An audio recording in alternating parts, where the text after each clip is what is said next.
kembali di Kompas Bisnis. Sesuai janji saya tadi, kita akan banyak bahas soal ketimpangan pendidikan antara laki-laki dan perempuan untuk berkontribusi di pemulihan ekonomi.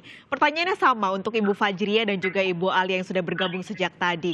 Bagaimana, apa yang dibutuhkan, seberapa penting pendidikan dibutuhkan supaya perempuan ini bisa berkontribusi, kalau di Bu Fajria di perusahaan migas, kalau di Bu Alia di pemulihan ekonomi ini. Ke Bu Fajria terlebih dulu. Ya, terima kasih Mbak Paskalis. Jadi kalau pendidikan ini pastinya penting ya, membentuk karakter, kemudian juga tidak hanya pendidikan formal pastinya, tapi juga pendidikan informal yang didapat dari misalnya lingkungan keluarga, lingkungan sekitar, pengalaman, dan juga hal-hal lainnya ya. Untuk di migas sendiri, tadi saya sudah sampaikan bahwa meskipun tingkat partisipatifnya memang masih rendah dibandingkan laki-laki, tapi angka itu sudah mulai meningkat ya, dan sudah terus meningkat kalau menurut saya dari setiap tahunnya gitu. Bahkan tidak hanya level-level officer bawah, tapi juga di level-level manajemen, baik itu di holding maupun di subholding, dan juga di anak-anak perusahaan ya. Pada tingkat beberapa bisnis operasional memang masih banyak male dominated, tapi ada beberapa fungsi juga yang sudah banyak sekali kita temui wanita-wanita yang berpendidikan tinggi ya, yang mampu sejajar dengan para laki-laki di industri migas ya. Nah, di Pertamina sendiri kita sudah membentuk suatu wadah nih, namanya Pertiwi, yaitu Perempuan Pertamina Tangguh, Inspiratif, Wibawa, dan juga berintegritas ya.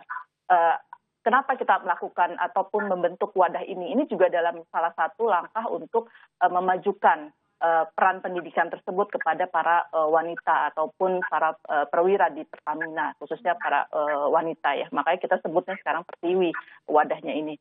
Kita akan mendorong kesetaraan para perwira perempuan ini dalam meningkatkan kemampuan mereka ya, dan juga menyiapkan women leader ini untuk bisa berkontribusi ke sosial ya, ke masyarakat dan juga ke perusahaan, dan juga secara global. Nah, memang jadi yang tadi ini tidak hanya dari sisi formal tapi juga informal. Dengan wadah-wadah maupun komunitas seperti ini yang dibentuk di perusahaan-perusahaan ya, saya yakin itu juga akan meningkatkan kemampuan perempuan ya untuk bisa memajukan Indonesia ya, terutama dalam hal ini adalah memajukan industri migas melalui contohnya di Pertamina ada wadah komunitas Pertiwi tadi. Begitu Mbak. Baik, kalau menurut Bu Alia? Ya memang pendidikan itu korelasinya sangat dan hal berhubungan erat dengan akses ataupun kesempatan untuk bekerja, dan sangat penting juga untuk menjadi dasar pemikiran, meletakkan fondasi pengetahuan.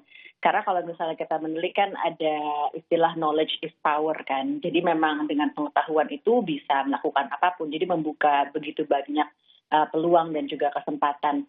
Kalau misalnya kita melihat data BPS gitu, sayangnya di tahun 2019 angka melek huruf pada perempuan itu masih lebih rendah jika dibandingkan laki-laki, dan masih berada di kisaran 94,33%, dan laki-lakinya 97,48%.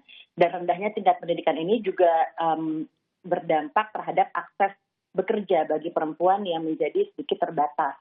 Kalau misalnya dilihat juga dari survei Angkatan Kerja Nasional pada 2018, terdapat selisih yang cukup tinggi pada angka tingkat partisipasi angkatan kerja antara laki-laki dan juga perempuan.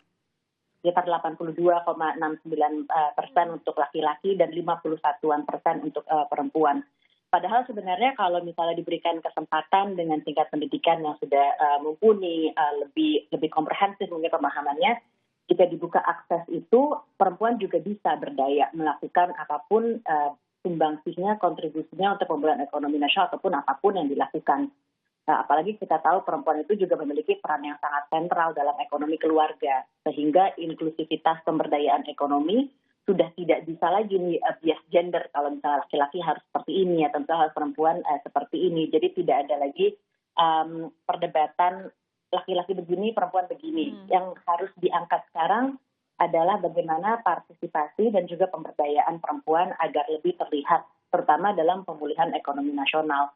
Yang menarik ini sebenarnya kalau perempuan mau berkarya kan ada sedikit anggapan begini ya biasanya Mbak Paskali sama Ibu Fajria. Perempuan itu kan kodratnya adanya di rumah, katanya ngurus keluarga. Harusnya kalau menurut saya pribadi ini perdebatan ibu bekerja versus ibu rumah tangga itu sudah seharusnya dihentikan. Karena yang terpenting bukan gimana perempuan itu berada atau berkarya, tapi bagaimana semua perempuan Indonesia itu sudah harus memiliki akses kesempatan atau peluang yang sama untuk berdaya dimanapun dia berada. Apapun pilihannya gitu, apapun pilihannya nanti berada di rumah, bekerja di rumah, atau misalnya bekerja mengejar karir. Jadi sudah tidak usah lagi nih ada perdebatan. Yang penting kita harus membuka kesempatan seluas-luasnya dan salah satu caranya adalah membuka akses pendidikan juga. Oke, ini pertanyaan terakhir, boleh singkat saja menurut Bu Fajria dan Bu Alia, apa peran Kartini atau makna Kartini tahun ini di masing-masing sektor Bu Fajria dan Bu Alia? Boleh Bu Fajria dulu singkat, Bu? Ya, Kartini ini kan memang sosok yang luar biasa ya. Tapi saya yakin sekarang ini Kartini masa kini ini akan berkontribusi sesuai dengan fungsinya masing-masing ya. Kalau tadi Bu Alia menyampaikan ada yang di rumah, ada yang bekerja, mengejar karir dan sebagainya ya.